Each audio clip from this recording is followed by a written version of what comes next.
Abra suas Bíblias no Evangelho de Mateus, capítulo 16. Mateus, capítulo 16. Abra sua Bíblia física, o seu aplicativo da Bíblia. Nós temos que nos acostumar com essa linguagem. Mateus, capítulo 16, nós vamos ler a partir do versículo 13 até o versículo 23. Tema da ministração hoje: as portas do inferno não prevalecem contra a igreja. Amém, amados? Vamos declarar bem alto e forte, dizendo assim: as portas do inferno não prevalecem contra a igreja. Em nome de Jesus, amém. Pai celestial, Senhor dos céus e da terra, em nome de Jesus Cristo, nosso Senhor e Salvador, o Rei da Glória, Teu amado Filho, Senhor, nós pedimos-te sabedoria do alto. Amado Espírito, derrama de uma unção poderosa de sabedoria sobre as nossas vidas.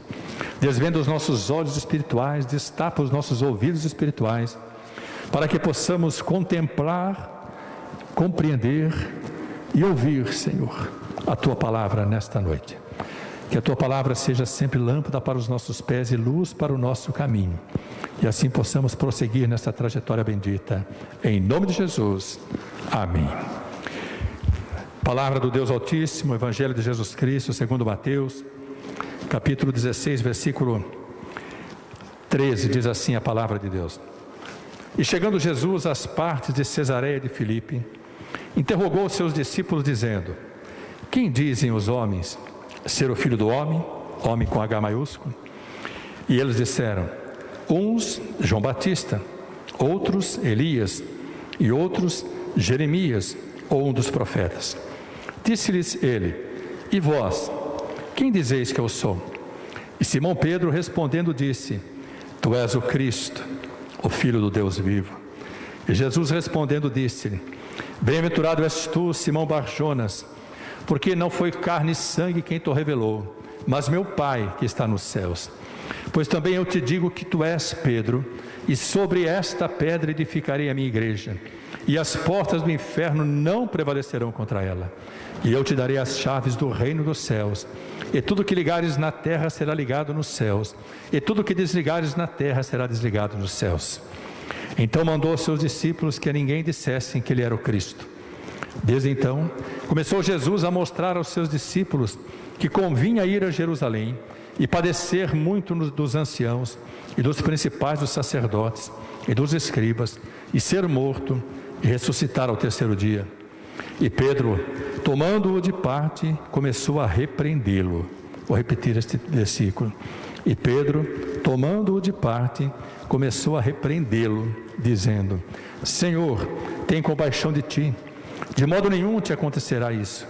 Ele, porém, voltando-se, disse a Pedro: para trás de mim, Satanás, que me serves de escândalo, porque não compreendes as coisas que são de Deus, mas só as que são dos homens. Amém? Meus amados, podem sentar-se.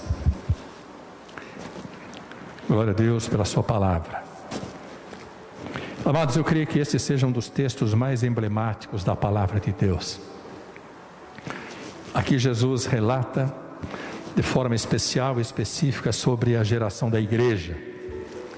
A igreja, amados, que foi gerada pelo próprio Senhor Jesus Cristo. Quando ele traz aquela parábola da pérola de grande valor, ele disse que aquele homem, caçador de pérolas, quando ele encontrou a pérola de grande valor, ele vendeu tudo quanto tinha para comprar aquela pérola. Na verdade, ele estava fazendo referência a si mesmo e à geração da igreja.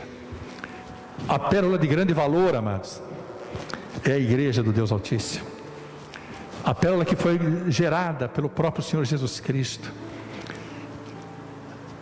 A ciência nos ensina, amados, que a pérola é gerada através de um ferimento causado por um grão de areia que entra no ventre, no interior da ostra, do molusco, e causa aquele ferimento. E para se defender desse ferimento, essa ostra começa a liberar uma substância química chamada madrepérola, que vai envolvendo aquele grão de areia, fazendo com que ele já não cause mais ferimento, Mas o processo não termina até que esse grão de areia seja muitíssimas vezes envolvido por aquela substância, a madrepérola, e venha a se tornar numa pérola de grande valor. A igreja foi formada exatamente pelos ferimentos de Jesus Cristo. Só que Ele não envolveu a igreja, as nossas vidas, com a madrepérola. Ele nos envolveu com um manto de amor, amado. Os ferimentos causados em Cristo foram causados pelos meus pecados, pelos nossos pecados. Foram causados pelas nossas doenças, pelas nossas enfermidades. Foram causados pelas nossas transgressões, pelas nossas iniquidades. Mas ao invés de nos repudiar, ao invés de nos rejeitar, ao invés de se distanciar desse propósito bendito, quando Ele mesmo dizia, foi para isso que eu vim, Ele disse ao Pai, Pai, perdoa-lhes, porque eles não sabem o que fazem. Ele levou sobre si na cruz do Calvário nossos pecados, transgressões, iniquidades. Ele levou sobre si as nossas doenças, nossas enfermidades. Ele derramou o seu sangue precioso para nos remir de todo o pecado. Com o seu sangue Ele pagou a dívida que nós tínhamos, que era impagável. Pagou o resgate, para que nós fôssemos comprados pelo bem mais precioso que já existiu na terra, em toda a humanidade, o sangue de Cristo. Ao ressuscitar, Ele estava gerando a igreja. A partir da sua ressurreição, a igreja do Deus vivo, contra a qual as portas do inferno jamais prevalecerão, começou a ser formada. Mas há um mistério, amados, tremendo nisso tudo, porque a palavra de Deus nos ensina que a igreja, ela não é apenas a representante do reino de Deus aqui na terra. A igreja é muito maior do que isso. A igreja é aqui na terra a representação física do corpo de Cristo. Nós que formamos a igreja, somos membros desse corpo e somos dirigidos por Jesus Cristo, que, diz a palavra, é a cabeça da igreja. Então a igreja é um corpo. Quem dirige a igreja, o Senhor da igreja, soberano, fiel, verdadeiro, não é o pastor, não são os presidentes, os que fundaram as igrejas, o comandante supremo, o sumo pastor, o sumo sacerdote, é o Senhor Jesus Cristo. Abra sua Bíblia comigo em Colossenses capítulo 1. Colossenses capítulo 1. Amados, um dos textos mais bonitos da palavra de Deus. Há um versículo que destaca exatamente essa realidade da igreja, que é o versículo 18. Mas eu queria ler com os amados alguns versículos da carta de Paulo aos Colossenses, que fala exatamente sobre a plenitude de Jesus Cristo.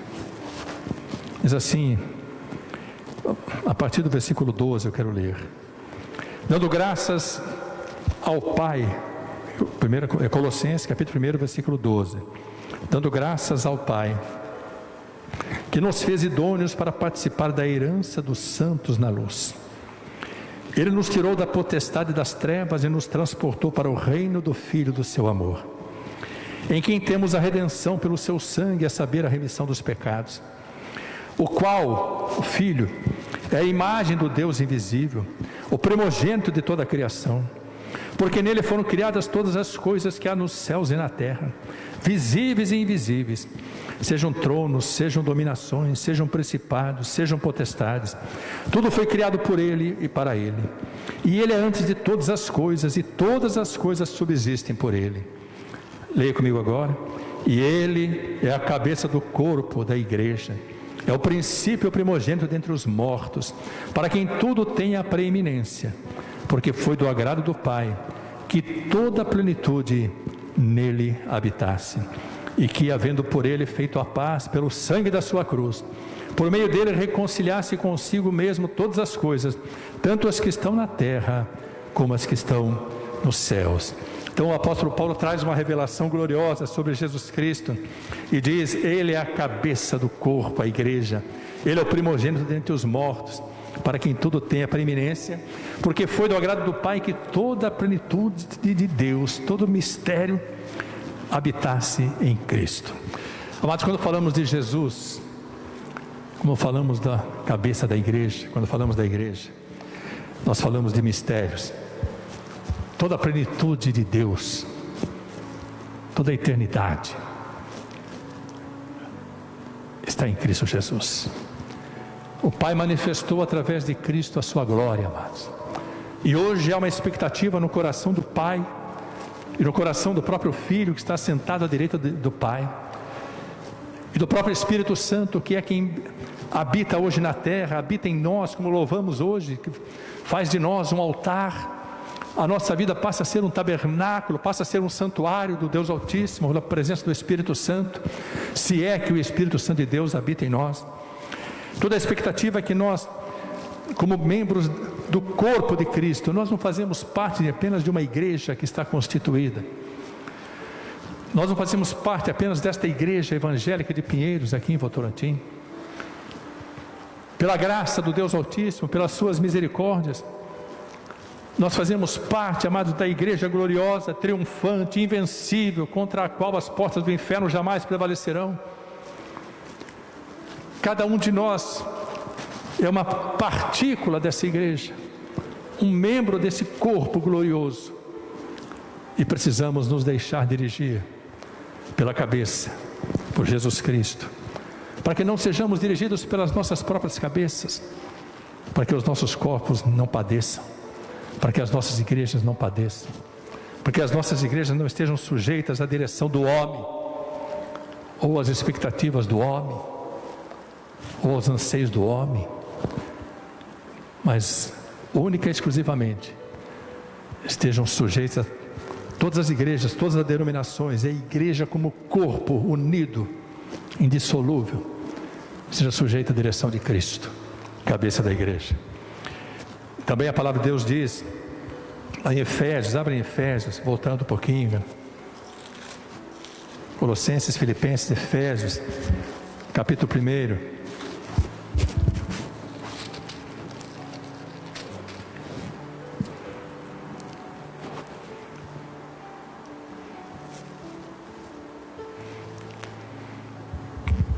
Quando ele diz assim, a partir do versículo 16, eu vou ler a partir do 15. O apóstolo Paulo, escrevendo aos irmãos de Éfeso, aos Efésios, ele diz assim, 1,15: Pelo que, ouvindo eu também a fé que entre vós há no Senhor Jesus, e o vosso amor para com todos os santos.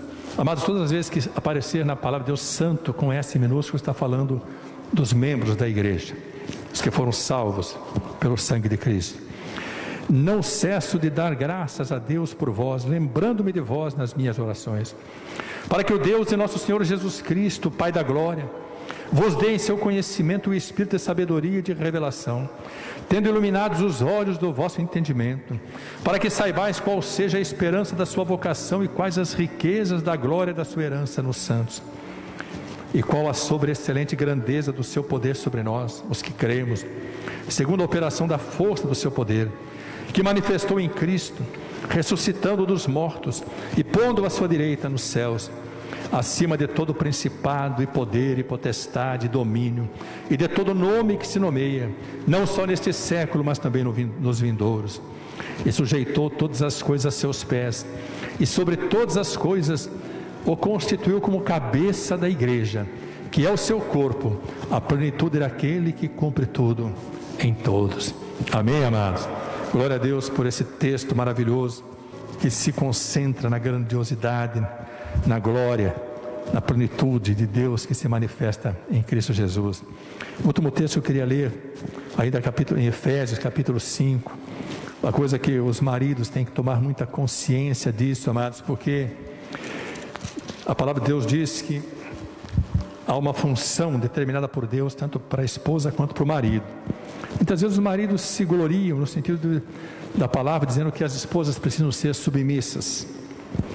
Só que os maridos não atentam para a posição deles no casamento. E eu quero dizer para os amados que todas as esposas, todas as mulheres casadas com maridos dirigidos por Deus, pela palavra de Deus, dirigidas pelo Espírito Santo de Deus, terão uma grande alegria em caminhar juntos, sendo dirigidas pela sabedoria de um servo de Deus. Efésios capítulo 5, versículo 22 diz assim: vós mulheres sujeitai-vos a vossos maridos como ao Senhor, porque o marido é a cabeça da mulher, como também Cristo é a cabeça da igreja, sendo Ele próprio o Salvador do corpo. De sorte que assim como a igreja está sujeita a Cristo, assim também as mulheres sejam em tudo sujeitas a seu marido. Olha agora: vós maridos, amai vossa mulher, como também Cristo amou a igreja, e a si mesmo se entregou por ela, para a santificar, purificando-a com a lavagem da água, pela palavra, para a apresentar a si mesma igreja gloriosa, sem mácula, nem ruga, nem coisa semelhante, mas santa e irrepreensível. Assim devem os maridos amar a sua própria mulher como a seu próprio corpo. Quem ama a sua mulher, ama-se a si mesmo. Amém, amados? Então, uma comparação, amados, gloriosa da figura de Cristo com a igreja, Cristo com a noiva e do marido com a mulher. Eu trouxe textos para os irmãos compreenderem exatamente o significado glorioso de Jesus Cristo como cabeça da igreja. Mas o interessante, amados, é que Jesus delegou à igreja um tremendo poder. A igreja, amados, ela faz parte dos 4 grandes exércitos de Deus, que Ele usa no tempo estabelecido por Ele, da forma como lhe aprouver. O primeiro grande exército que Deus usa, amados, é exatamente o exército dos anjos, o exército celeste, que Ele determina, e esses anjos, diz a palavra, os anjos magníficos em poder, que obedeceis à voz do Deus Altíssimo. Deus tem um exército celeste, e esse exército, uma grande parte dele, Deus envia, exatamente para que ao redor de cada um de nós, presta atenção, ao redor de cada um de nós, esteja acampado um anjo. O Salmo 34, versículo 7 diz assim: o anjo do Senhor acampa-se ao redor daqueles que temem ao Senhor,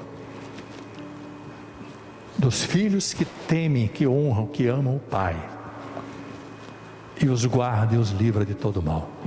Então nós verdadeiramente temos ao nosso redor, quando estamos firmados na palavra, quando estamos em obediência à palavra, quando o Espírito Santo de Deus habita em nós, e enquanto estivermos sendo exatamente o tesouro particular do Deus Altíssimo, nós temos ao nosso redor acampado um anjo magnífico em poder, para nos guardar, nos livrar de todo mal. Ao redor desse anjo, mas nunca se esqueça disso, existe um demônio, um anjo caído, um enviado de Satanás. E diz a palavra: o diabo, o vosso adversário, anda ao derredor. Ele não está ao redor porque o anjo está ao redor. Enquanto o anjo estiver com o acampamento, montando guarda ao nosso redor, o inimigo vai estar apenas ao derredor, rugindo como leão, buscando a quem possa tragar. Ele não tem acesso às nossas vidas, a não ser que nós demos a ele a legalidade de acessar, a não ser que nós demos a ele a brecha que ele precisa para entrar naquele território ao nosso redor, onde o domínio do poder de Deus se estabeleceu através da presença do seu anjo. Porque quando nós transgredimos a palavra, quando nós desobedecemos, quando nós entristecemos a Deus, quando nós entristecemos o Espírito Santo de Deus, através do pecado, das transgressões, das iniquidades, o anjo levanta acampamento, e aquele que estava ao nosso redor já não está mais ao redor, ele está ao nosso redor. Aí ele já não precisa rugir como leão, porque ele já nos tragou, ele já tomou legalidade e passa a dominar territórios das nossas vidas. Por isso nós precisamos estar sempre muito atentos, amados, porque ainda que o Senhor Deus Todo-Poderoso envie esse exército celeste para cumprir as suas ordens sobre toda a terra, e também para nos guardar, há um grande exército inimigo combatendo contra esse exército celeste. o exército dos anjos caídos que se transformaram em demônios, comandados por Satanás, que também era um ser celeste, até desobedecer. Então, um grande exército que Deus usa é o exército dos anjos. O segundo grande exército que Deus usa, e que muitas vezes nós nos surpreendemos, é a natureza. Amados, Deus usa a natureza de uma forma tão poderosa que muitas vezes o que nós não ouvimos do altar, o que nós não compreendemos quando lemos a palavra, quando os nossos ouvidos se endurecem, quando o nosso coração se torna impermeável à presença de Deus, à palavra de Deus, às ordens de Deus. Deus pode usar a natureza para que nós sejamos despertados pelas ações da natureza. Nós sabemos o que isso significa. Esse é um grande exército que Deus usa para demonstrar aos homens que o mar e o vento lhe obedecem e que a natureza cumpre também os seus desígnios, as suas ordenanças. O terceiro grande exército que Deus tem na face da terra é o povo judeu. Amados, esse é o povo escolhido por Deus e nós passamos a fazer parte desse povo pela fé. Nós não somos descendentes de Abraão, a descendência genética. Nós não somos sementes de Isaac ou de Jacó, mas nós nos tornamos sementes de Abraão pela fé, porque a palavra de Deus declara em Gálatas que todos os que são da fé, todos que aceitaram a Cristo como Senhor e Salvador, se tornaram filhos de Deus e foram enxertados na oliveira verdadeira que é Israel. Então, amados, há esse exército que Deus usa, que é o povo judeu, que Deus jamais desampara, que Deus estabelece nações poderosas para cuidar do seu povo, do seu exército. Mas existe um quarto exército, que hoje Deus opera através desse exército, que é mais poderoso do que o exército judeu, que é mais poderoso do que a natureza, e que está sempre recebendo todo o suporte e apoio do exército de anjos. Esse exército é a igreja do Deus vivo. Nós somos, amados, participantes desse exército, nós somos membros desse exército glorioso, que é a igreja do Deus vivo. Então, amados, é para nós compreendermos exatamente o poder delegado por Jesus Cristo, pela operação do seu Espírito, delegado à igreja. A palavra de Deus e o Espírito Santo de Deus fazem com que a igreja tenha esse poder. Muitas vezes nós não tomamos ainda consciência do poder que foi delegado à igreja.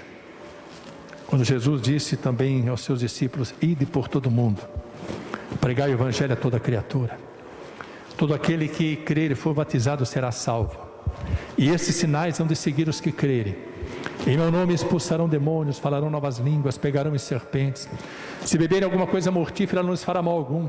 Imporão as mãos sobre os enfermos e eles serão curados. São poderes que Deus manifesta através dos membros desse corpo glorioso que é a igreja. Amados, quando a igreja se une em oração, nós não oramos, nós não fazemos um culto de oração para ocupar o calendário semanal. Nós não temos um tempo de oração na igreja para preencher o tempo de culto, horário de culto. Nós oramos porque a palavra de Deus determina que oremos. E quando dois ou mais, diz a palavra, o Senhor Jesus dizendo, quando dois ou mais concordarem a respeito de qualquer coisa que pedirem, o Senhor concederá. Por isso, dois ou mais, presta atenção, o quórum mínimo para alcançar a resposta de Deus é de dois. Por isso há um grande poder que Deus libera ao casal, marido e mulher, pai e filho, mãe e filha, pais e filhos, irmãos, igreja. Quando nós oramos em concordância, nós movemos os céus. Mas Deus deu à igreja o poder da oração. Quando a igreja ora, unânime, o céu se move, os cárceres se movem, as portas, as cadeias se quebram, são destruídas. Todo o poder do inferno é destruído, porque há poder delegado por Jesus Cristo à sua igreja aqui na terra, como um dos 4 grandes exércitos de Deus, para abençoar e para dirigir a humanidade. Amados, abra sua Bíblia em Gênesis capítulo 28. É impossível falar da igreja sem nos lembrarmos, amados, que Jacó foi o primeiro a enxergar esse poder, essa realidade. Muitas vezes nós achamos que sabemos tanto de igreja, mas é necessário nós entendermos, amados, assim, os fundamentos da igreja. É necessário ouvirmos a voz do Senhor. Gênesis capítulo 28 fala sobre a saída de Jacó da sua casa, depois daquilo que ocorreu com ele, com os seus pais, quando ele usurpou, enganando seu pai, dizendo que quem estava ali era Esaú. Aí ele sai, sendo enviado por seu pai e sua mãe para a terra dos seus parentes. Gênesis 28, versículo 10 diz assim: partiu, pois, Jacó de Berseba e foi-se a Harã, e chegou ao lugar onde passou a noite, porque já o sol era posto, e tomou uma das pedras daquele lugar e o pôs por sua cabeceira, e deitou-se naquele lugar, e sonhou, e eis que era posta na terra uma escada, cujo topo tocava nos céus, e eis que os anjos de Deus subiam e desciam por ela, e eis que o Senhor estava em cima dela, e disse: eu sou o Senhor, o Deus de Abraão, teu pai, e o Deus de Isaque. Esta terra em que estás deitado, te darei a ti e a tua semente, e a tua semente será como o pó da terra, e estender-se-á ao ocidente, ao oriente, ao norte e ao sul, e em ti e na tua semente serão benditas todas as famílias da terra. E eis que estou contigo, e te guardarei por onde quer que fores, e te farei tornar a esta terra, porque não te deixarei até que te haja feito o que te tenho dito. Acordado, pois, Jacó do seu sono, disse: na verdade, o Senhor está neste lugar, e eu não sabia. E temeu e disse: quão terrível é este lugar! Este não é outro lugar, senão a casa de Deus, e esta é a porta dos céus. Você pode glorificar a Deus. Mas que coisa tremenda! Jacó teve o sonho e viu a escada que tocava os céus e a terra, pela qual subiam e desciam os anjos de Deus. Essa escada, um dia Jesus disse para Natanael, primeiro capítulo do Evangelho de João, quando Natanael ficou maravilhado, porque Jesus Cristo disse dele, primeira vez que Jesus estava vendo Natanael, e disse dele: eis aí um verdadeiro israelita em quem não há dolo. E Natanael falou assim: de onde me conheces tu? E Jesus falou para ele: Natanael, antes que Filipe fosse te chamar, que Filipe foi quem o chamou para conhecer Jesus, eu te vi quando estavas debaixo da figueira. Natanael disse: tu és o Filho de Deus, tu és o Rei de Israel. Jesus disse para ele: porque eu disse para você que eu te vi debaixo da figueira, você está maravilhado? Espera um pouco e você verá o Filho do Homem descendo dos céus, e os anjos de Deus subindo e descendo por ele. Jesus disse: eu sou aquela escada que Jacó viu, eu sou o único caminho verdadeiro da terra até os céus. Só pode subir ao céu aquele que desceu dos céus. Por isso eu sou essa escada, e sobre essa escada, sobre a minha vida, virão os anjos do céu subindo e descendo. Amados, que visão tremenda, poderosa teve Jacó. E Jacó reconheceu no lugar onde ele estava, lugar simples, amado. A igreja não é conhecida pela sua pompa, a igreja não é conhecida pelo prédio onde está, a igreja não é conhecida pela sua denominação. As placas das igrejas ficam do lado de fora. As igrejas são conhecidas pelo poder que emana dentro delas, pelo poder que flui do altar, pelo poder da palavra. Não importa se a igreja seja bem simples ou seja a maior da igreja existente, se o poder de Deus não estiver na igreja, seja ela simples ou majestosa, nada ali ocorrerá. Mas se o poder de Deus estiver se manifestando, não é a simplicidade nem a beleza de uma igreja que fará dela uma igreja de poder. O que traz poder à igreja é a presença do Deus Todo-Poderoso. E Jacó ouviu a voz de Deus pela primeira vez. Ele não conhecia Deus. Deus se apresentou a ele dizendo assim: eu sou o Deus de Abraão, teu pai, de Isaque, teu pai. Ele era neto de Abraão e filho de Isaque. Mas quando viu aquela visão, quando teve aquela visão, ele disse: que lugar terrível é este? Este não é outro lugar senão a casa de Deus, e esta é a porta dos céus. Então, amados, nós começamos a afunilar o nosso conhecimento, entender exatamente, amados, o significado, os mistérios que envolvem a igreja.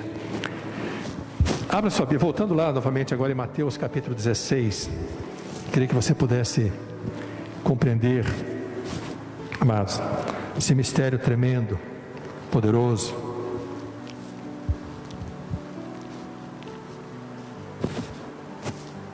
Quando Jesus diz, Mateus capítulo 16, versículo 17, diz assim: E Jesus respondendo a Pedro disse-lhe: Bem-aventurado és tu, Simão Bar-Jonas, porque não foi carne e sangue quem te revelou, mas meu Pai que está nos céus. Pois também eu te digo que tu és Pedro, e sobre esta pedra edificarei a minha igreja, e as portas do inferno não prevalecerão contra ela. Preste bem atenção agora, não olhe mais para a palavra, preste bem atenção agora, escuta aqui, amados, é o seguinte: esse versículo deu origem a uma das grandes inverdades, a uma das grandes confusões existentes, amados, aí na religião. A religião declara que o apóstolo Pedro era o fundamento da igreja, e que é o apóstolo Pedro que tem a chave dos céus, que o apóstolo Pedro é a coluna principal da igreja. Eu creio que todos já ouviram falar disso. Quantas vezes, amados, nós ouvimos falar assim: vamos pedir, vamos rezar para que São Pedro mande chuva, para que São Pedro mande o sol, porque é Ele que manda nos céus. Quantos aqui já ouviram isso? Já ouviram falar? Quantos, pode levantar a mão sem problema nenhum. Deus sabe quem já ouviu tudo isso aí. Então, nós sempre ouvimos falar sobre o poder de Pedro, porque Pedro é o que nos recebe. Quantas vezes nós vimos já assim, amados, figuras, desenhos, né, em que o apóstolo Pedro está recebendo aquele que foi salvo na porta do céu. Quantas vezes nós vimos, amados, assim, o apóstolo Pedro com a chave dos céus? E na verdade não foi isso que Jesus disse, até porque não teria sentido espiritual, e nem é isso que a Bíblia diz, dizer que a igreja de Jesus Cristo seria fundada sobre Pedro. Quando ele diz assim: pois também eu te digo que tu és Pedro. O nome de Pedro era Simão Bar-Jonas. Jesus é que deu ele o nome de Pedro, tá? E sobre esta pedra edificarei a minha igreja, e as portas do inferno não prevalecerão contra ela. Quando Jesus fala assim, que a igreja ela seria fundada, estabelecida sobre a pedra, a palavra grega que ele usa é Petra. Petras, quase Pétara, hein? Quase Petra. A palavra que ele usa é Petra. E Petra significa uma grande rocha. Uma rocha quase impossível de ser medida. Então ele está dizendo assim: a igreja será estabelecida sobre esta Petra, esta rocha, que é quem? O próprio Senhor Jesus Cristo. Ele é a rocha da nossa salvação. Ele é a palavra viva de Deus, onde nós devemos edificar a nossa casa, porque a nossa casa espiritual, a nossa casa conjugal, a nossa casa familiar, a nossa casa laboral, a nossa casa empresarial, todas as nossas atividades devem ser edificadas sobre a rocha eterna, que é o próprio Cristo, que é a Petra. Então ele diz: tu és Pedro, falando para Pedro, mas sobre esta pedra edificaria a minha igreja. Se nós olharmos para a língua original, nós vamos entender. Ele está dizendo assim: tu és Pedro. Quando ele fala tu és Pedro, ele está dizendo tu és Petros, não Petra ou Petrói, Petros, que significa tu és Petro, tu és um fragmento da rocha, tu és uma partícula da rocha, mas sobre esta rocha, da qual você é um fragmento, eu edificarei a minha igreja. Ele está dizendo para Pedro: Pedro, eu estou estabelecendo você como das primeiras partículas, um dos primeiros tijolos da edificação desta igreja sobre a rocha. Pedro de fato foi um precioso tijolo na edificação da igreja, como foi Paulo, como foi João, como foi Silas, como foi Mateus, como foi Marcos, como foi Lucas, como foi Natanael, como foram os discípulos. como foram cada um dos crentes alcançados na história da igreja. Hoje eu e você também somos Petros, partículas, fragmentos dessa rocha. Diz a palavra de Deus que nós somos pedras vivas. E é dessas pedras vivas que a igreja é edificada. A igreja não é edificada por tijolos, por concreto, por estruturas. A igreja do Deus vivo, embora ela tenha exatamente o templo, ela não precisa ter o templo. Se nós nos juntarmos todos juntos, amados, no meio da avenida aqui da Luiz do Patrocínio Fernandes, quando nós estivermos ali juntos, irmanados, ali estará estabelecida a igreja do Deus vivo. Porque nós somos Petros, nós somos fragmentos dessa rocha eterna. Nós somos partes dessa rocha poderosa e inigualável. Então Jesus está dizendo para ele: tu és Pedro, tu és Petro, tu és fragmento da rocha, e sobre esta pedra, esta rocha, a igreja será edificada. E é contra essa igreja edificada, a igreja viva do Deus Todo-Poderoso, a igreja de Cristo, que as portas do inferno jamais prevalecerão. A igreja é tão poderosa que mesmo que algum Petro, que mesmo que alguma partícula, algum fragmento da rocha se desligue da rocha, ela continua sendo a igreja viva, poderosa, indestrutível, invencível, a igreja triunfante. Amados, quando nós ouvimos falar isso, nós precisamos glorificar a Deus. O fragmento da rocha, Petros, todos nós temos, amados, exatamente o DNA da rocha, pela fé em Cristo Jesus. Esse é um mistério tremendo. Nós somos, amados, partes da igreja edificada sobre a rocha eterna, que é Cristo Jesus. Em 1 Coríntios, capítulo 12, eu queria que você pudesse só acompanhar alguns versículos comigo. 1 Coríntios, capítulo 12, para você entender o seu lugar nesse corpo. É importante você entender isso. Muitas vezes nós fazemos parte de uma igreja, mas não compreendemos isso. 1 Coríntios, capítulo 12, versículo 12, diz assim: porque assim como a igreja, o corpo é um e tem muitos membros, e todos os membros, sendo muitos, são um só corpo, assim é Cristo também. Pois todos nós fomos batizados em um Espírito, formando um corpo, quer judeus, quer gregos, quer servos, quer livres, e todos temos bebido de um mesmo Espírito. Porque também o corpo não é um só membro, mas muitos. Se o pé disser, porque não sou mão, não sou do corpo, não será por isso do corpo? E se a orelha disser, porque não sou olhar, não sou olho, não sou do corpo, não será por isso do corpo? Se todo o corpo fosse o olho, onde estaria o ouvido?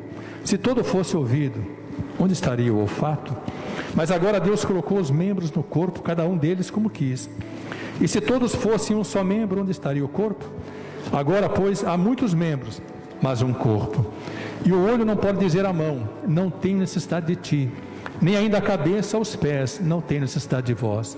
Antes, os membros do corpo que parecem ser os mais fracos são necessários, e os que reputamos serem menos honrosos no corpo, a esse honramos muito mais, e aos que em nós são menos decorosos, damos muito mais honra, porque os que em nós são mais honestos não têm necessidade disso, mas Deus assim formou o corpo, dando muito mais honra ao que tinha falta dela, para que não haja divisão no corpo, mas antes tenhamos membros igual cuidado uns dos outros, de maneira que se um membro padece, todos os membros padecem com ele, e se um membro é honrado, todos os membros se regozijam com ele. Ora, vós sois o corpo de Cristo, e seus membros em particular. Você pode glorificar a Deus. Amados, olha que coisa tremenda. Sabe por que a igreja existe? Para que haja unidade no corpo. Cada fragmento, cada petro deve cuidar do outro membro, deve dar apoio, deve amar. Por isso a palavra de Deus diz: ó, quão bom e quão suave é que os irmãos vivam em comunhão. Porque quando nós vivemos em comunhão, quando não há divisão no corpo, amados, quando nós caminhamos debaixo da direção da palavra, quando somos dirigidos pelo Espírito Santo de Deus, há um poder que emana deste lugar, das nossas reuniões, da nossa comunhão. Quando nós temos o mesmo foco, o mesmo propósito, o nosso propósito é cultuar a Deus, o nosso propósito é louvar a Deus, o nosso propósito é adorar a Deus, mas o nosso propósito é servir a Deus.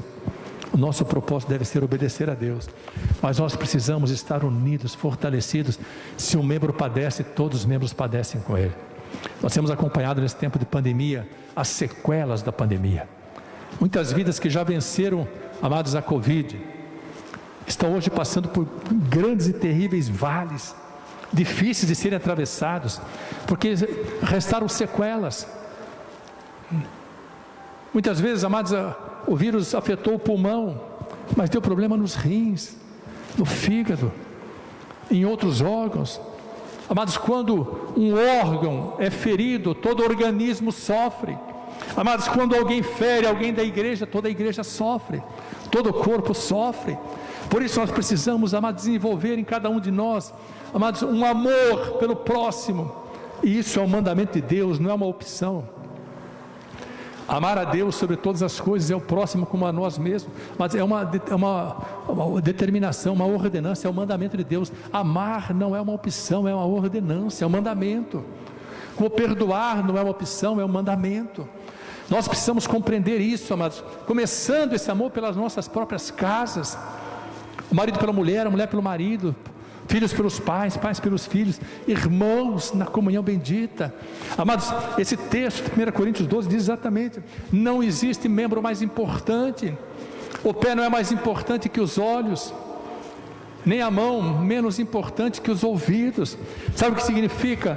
Que cada um de nós tem um lugar neste corpo, tem uma função neste corpo, e a igreja depende de que cada um de nós faça exatamente aquilo que for necessário fazer para que o corpo seja fortalecido. Mas não existe igreja perfeita, mas o Senhor da igreja é perfeito. O corpo tem deficiências, o corpo muitas vezes tem divisões, o corpo muitas vezes tem contendas entre os membros. É a mão brigando com o pé, é o ouvido brigando com o olho, a boca contaminando todo o corpo. Mas a cabeça, a direção é perfeita. E para os irmãos entenderem isso, eu quero encerrar, amados, dizendo para os amados o seguinte: a Bíblia relata as diversas situações ocorridas nas igrejas desde o princípio, desde a primeira igreja de Jerusalém, desde a igreja dos apóstolos, que demonstram que não existe igreja perfeita. O apóstolo Paulo fundou e dirigiu várias igrejas, assim como Pedro, assim como João, assim como Tiago, como os discípulos. Mas Paulo sofreu em demasia. O apóstolo Paulo, o apóstolo Pedro, o apóstolo João, vidas que dispensam apresentação. Quem já conhece um pouco da palavra, quem conhece um pouco da história bíblica, da história da igreja, sabe do que estou falando. Esses homens de Deus que foram martirizados, que foram sacrificados, que foram presos, que foram açoitados, eles fundaram igrejas, eles amaram vidas, eles atravessaram desertos, eles foram perseguidos, mas eles jamais deixaram de obedecer ao Senhor, jamais deixaram de amar as vidas. Mas, amados, a maioria das igrejas que eles fundaram deixaram de amá-los. O apóstolo Paulo relata em alguns textos, você ler todas as cartas, Romanos, Coríntios, Gálatas, Efésios, Colossenses, Filipenses, outras cartas de Paulo, você vai ver, amados, assim, o quanto ele sofria. Só para os irmãos terem uma noção, em 2 Coríntios capítulo 12, versículo 15, diz assim, Paulo dizendo aos irmãos de Coríntios: eu de muita boa vontade gastarei e me deixarei gastar pelas vossas almas, ainda que, amando-vos cada vez mais, seja menos amado. Estou falando do apóstolo Paulo e da igreja de Coríntios. Sabe o que significa isso, amado? Nós temos que estar sempre atentos, porque o inimigo não cessa de atacar a igreja. Jesus disse que as portas do inferno não prevalecerão, mas ele não disse que elas se fecharão, e que os demônios não sairão pela porta do inferno para atacar as igrejas. Olha, amados, que perigo que nós corremos todos os dias. Diz ainda a palavra, 1 Coríntios, esse capítulo 1 do 10 a 11, diz assim, Paulo dizendo: rogo-vos, porém, irmãos, pelo nome de nosso Senhor Jesus Cristo, que digais todos uma mesma coisa, e que não haja entre vós dissensões, antes sejais unidos em um mesmo pensamento e um mesmo parecer. Porque a respeito de vós, irmãos meus, me foi comunicado pelos da família de Cloé, que há contenda entre vós. 1 Coríntios 10 a 11.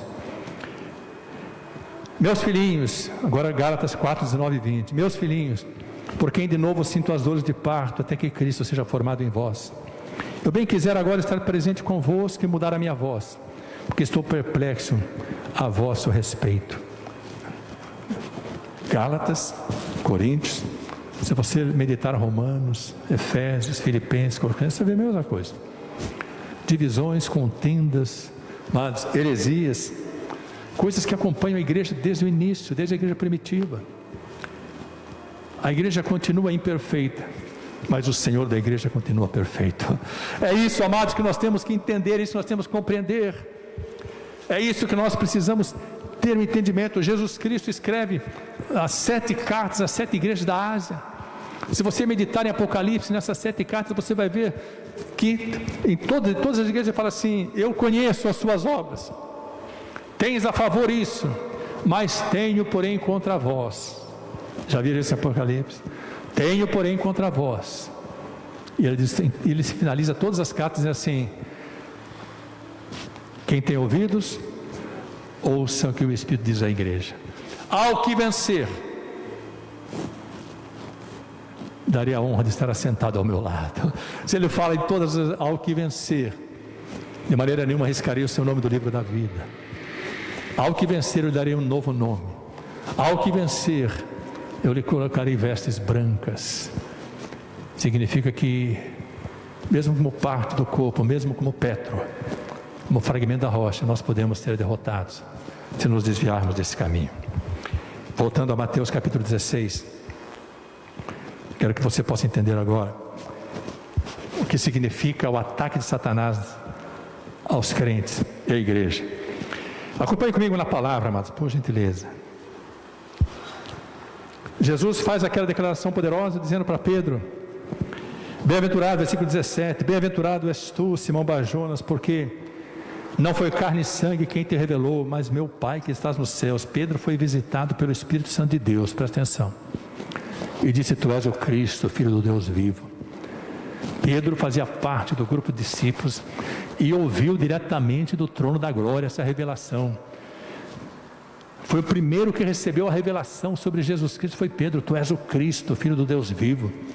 E Jesus falou: Pedro, esse não vem de você, foi meu Pai que te revelou.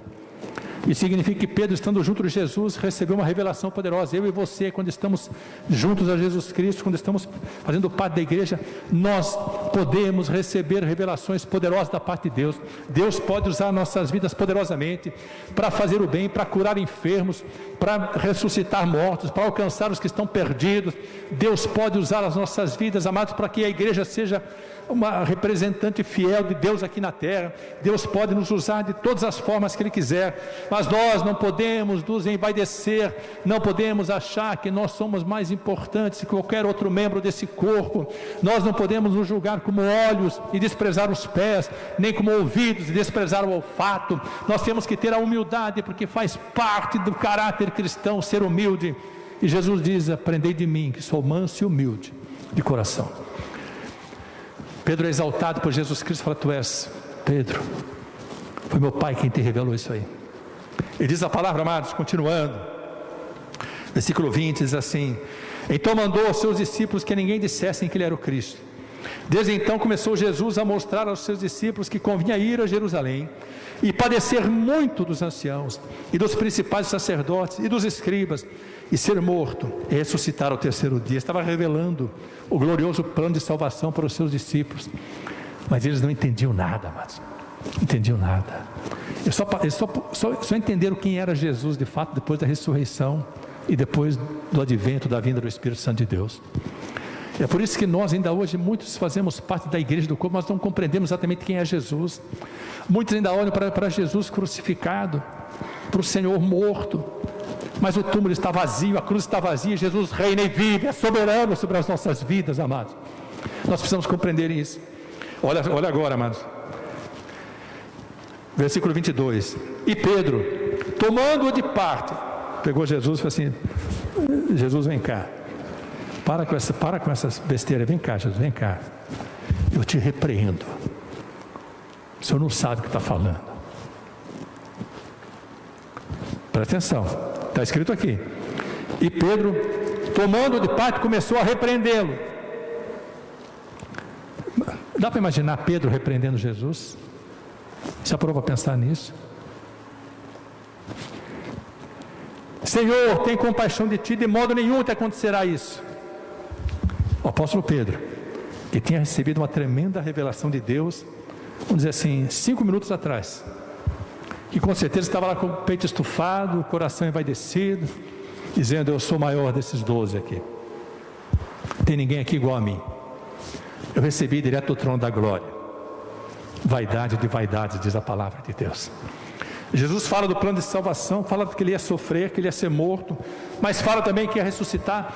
Mas, amados, tem momentos em nossa vida que nós não ouvimos mais o que Deus está falando, nós estamos ouvindo o que o homem está falando, estamos ouvindo o que o diabo está falando. Muitas vezes nós estamos dando ouvidos a homens, achando que está trazendo uma mensagem da parte de Deus. Os nossos ouvidos se corrompem, nosso coração se corrompe, amados. Nossos sentidos, diz a palavra, os nossos sentidos estão entenebrecidos, obscuros, corrompidos. Nós estamos muito mais ouvindo aquilo que nos é conveniente do que aquilo que é verdadeiro. Aí Jesus pega e diz assim a palavra, versículo 23, Jesus, porém, voltando-se, disse a Pedro: para trás de mim, Satanás. Presta atenção. É possível alguém ser dirigido pelo Espírito Santo, receber uma revelação poderosa no trono da glória, e 5 minutos depois está sendo dirigido por Satanás? É possível, a palavra está dizendo.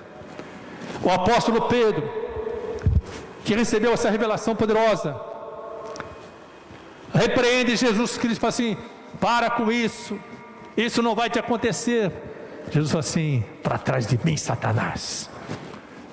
Quando Pedro recebeu a revelação do Deus Altíssimo, Jesus assim: tu és Pedro. Mas quando Satanás entrou na vida dele, ele falou: tu és o próprio Satanás. Sabe o que significa isso, amados? Existem fragmentos de rocha que compõem a igreja, que podem ser dirigidos pelo inimigo para causar divisão, para causar contenda, para causar dissolução, para trazer desânimo. Da revelação sobrenatural recebida por Pedro, a ação de Satanás, a investida de Satanás na vida dele, são as brechas que nós damos. Sabe o que eu quero dizer para você? Queria que você gravasse. Tome cuidado, o inferno jamais existe. Se você está sendo fiel hoje, permaneça fiel. Se você foi fiel ontem, mas não é hoje, a sua fidelidade acabou.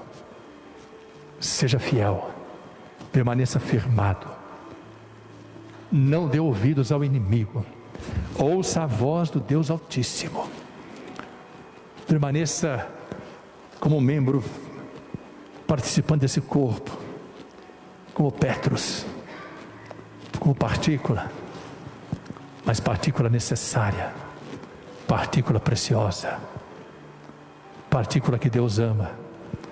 Foi por essa partícula, que somos eu e você, que Deus entregou o seu Filho. O inferno não desiste. Se nós resistirmos ao diabo, ele vai fugir de nós. Mas se nós dermos brecha, ele penetra e monta acampamento. E aí nós vamos ouvir, do mesmo de quem nós ouvimos um dia: vinde a mim, benditos de meu Pai. Nós vamos ouvir: para trás de mim, Satanás, que não compreendes as coisas deste reino. Coloque-se em pé na presença do Senhor. Eu queria que você pudesse orar nesse momento, tanto os que estão no santuário quanto os que estão nas casas, e pudessem clamar dizendo: Senhor, tem misericórdia de mim. Eu queria que você orasse, você agora, 30 segundos, se possível em família. Ore para que o Senhor tenha misericórdia, e para que a sua vida, o seu casamento, a sua família, o seu caminhar não seja dirigido um tempo por Deus, outro tempo pelo inimigo. A palavra de Deus nos assegura que as portas do inferno não prevalecem contra a igreja de Jesus Cristo, mas o inimigo não para de investir, não para de atacar. Ele anda ao redor rugindo como leão, buscando a quem possa tragar. Ele quer causar divisão, ele quer causar contenda, ele quer trazer desânimo, ele quer trazer desesperança, ele quer trazer depressão, ele quer nos fazer permanecer distantes da igreja, ele quer enfraquecer as estruturas da igreja. A igreja continuará viva, mas muitos fragmentos serão tirados por terremotos espirituais, e virarão apenas entulhos espirituais, que já não bebe mais da fonte, que já não tem mais a seiva, que já não ouve mais a voz do Espírito. Por isso, tudo que tem ouvidos, ouça o que o Espírito diz à igreja. Ore nesse momento, em nome de Jesus. Santo de Israel, poderoso de Jacó. Pai, quero clamar a Ti, Senhor, tem misericórdia de mim, da minha família, Pai. Guarda a minha vida, a vida da Neuza, Senhor, debaixo do Teu poder. Guarda, Senhor, os nossos filhos e suas famílias debaixo do Teu poder. Guarda, Senhor, a nossa igreja, cada Petros, cada membro, cada família, Pai, pertencente, Senhor, à Tua igreja, sejam guardados pelo Teu poder. Livra-nos das investidas, das astutas ciladas do inimigo. Cobre-nos com Teu sangue, Senhor, reveste-nos com a Tua armadura e fortalece-nos com o Teu poder. Nós clamamos em nome de Jesus. Pai celestial, Senhor dos céus e da terra, em nome de Jesus Cristo, Rei da glória, nós clamamos a Ti, Senhor, guarda-nos, sustenta-nos e fortalece-nos, ó Pai. Faze-nos caminhar, Senhor, ouvindo a Tua voz, ó Pai, tendo as revelações poderosas, Senhor. Mas livra de nós a vaidade, a presunção, a soberba. Guarda-nos das brechas, livra-nos das brechas que nós mesmos damos, ó Pai, para que jamais venhamos a ouvir de Ti, Senhor, a repreensão que Pedro ouviu quando Jesus lhe disse: para trás de mim, Satanás. Guarda-nos do poder das trevas, guarda-nos dos principados e potestades, pelo poder do sangue de Jesus, pelo poder da Tua palavra, Senhor, pelo agir e pela presença do Teu Espírito em nós. Livra-nos por amor ao Teu nome, Pai, em nome de Jesus. Amém. Amém, amados. Que essa palavra possa marcar as nossas vidas e nós jamais nos esqueçamos dessa realidade. O Senhor te abençoe e te guarde. O Senhor faça resplandecer o seu rosto sobre ti e tenha misericórdia de ti. O Senhor sobre ti levante o rosto e te dê a paz. E a graça de nosso Senhor e Salvador Jesus Cristo, o amor de Deus Pai Todo-Poderoso e a comunhão do Espírito Santo sejam com todos amados, o Deus Altíssimo, desde agora e para todo sempre. Em nome de Jesus. Amém e amém. Deus abençoe a todos. Irmãos, se cumprimentem na paz. Pedras vivas e preciosas do Deus Altíssimo.